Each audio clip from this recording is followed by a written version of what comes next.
Recipe yetu ya leo ni ya mikate laini sana. Kwenye bakuli yako ya kukandia weka yai moja, kikombe kimoja maziwa, kijiko kimoja na nusu kikubwa sukari, kijiko kimoja kikubwa hamira. Changanya vizuri.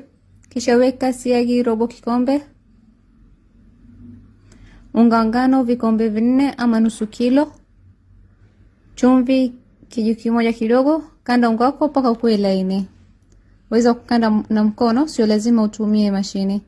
Weka kwenye bakuli, funika na uache ifure nusu saa hadi saa moja ama paka ikue mara 2 yake. Toa kwenye bakuli, alafu toa hewa na utengeneze madonge 10. Mimi nimetengeneza 10, 90 grams each.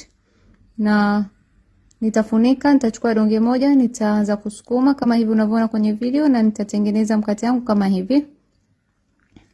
Weka kwenye baking tin yako na ufunike, uache ifure kama nusu saa mpaka ikue mara 2 yake kama hivi. Kisha paka maziwa kwa juu ama unaweza kupaka mchanganyiko wa kiini cha yai na maziwa.